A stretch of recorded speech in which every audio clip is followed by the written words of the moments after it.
प्रयोग की जरूरत होती है।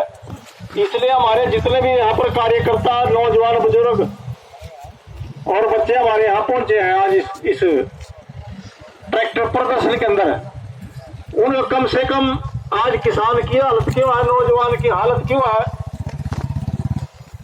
उन बातों को समझना चाहिए। इसका सिर्फ एक ये स्लोगन हमारा है कि नेता नहीं नीतियां बदलो।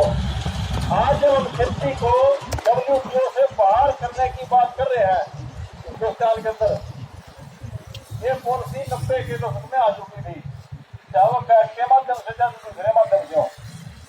जीवन के जो कैश की समझौते करे, एजुकेशन जो शिक्षा देनी है सरकार को, उसको भी ट्रेड में ले लिया इन्होंने। इस तरह से पब और बार खुलते हैं, वैसे ही स्कूलों को भी इसी कमर्शियल श्रेणी में दे दिया। इसीलिए अब लगातार प्राइवेट यूनिवर्सिटियां और दूसरे प्राइवेट कॉलेज जाना खुल रहे हैं।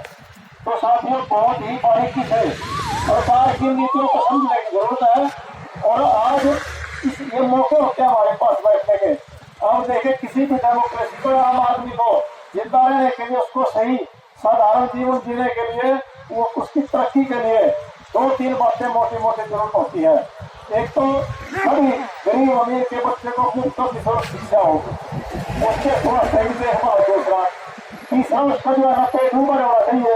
इसलिए खेती कृषि का लड़ाई की लड़ाई थी। और हमारे देश की सरकार ने उसी WTO के नीतियों के तहत 90 के बाद ये परिवर्तन करने शुरू कर दिए थे। क्योंकि दुनिया में 90 में जो है जब सोनियत संघ टूट गया था, तो अमेरिका का एक तरफा दबदबा जो है दुनिया के अंदर हुआ और उन्होंने सारे दुनिया के संसाधनों पर कब्जा करने की नीतियां बढ़ाई। अब जब हम स्वामीनाथन कमीशन के हिसाब से एक मांग रहे हैं, स्वामीनाथन कमीशन की रिपोर्ट हिंदुस्तान के किसान के लिए एक आदर्श है, बल्कि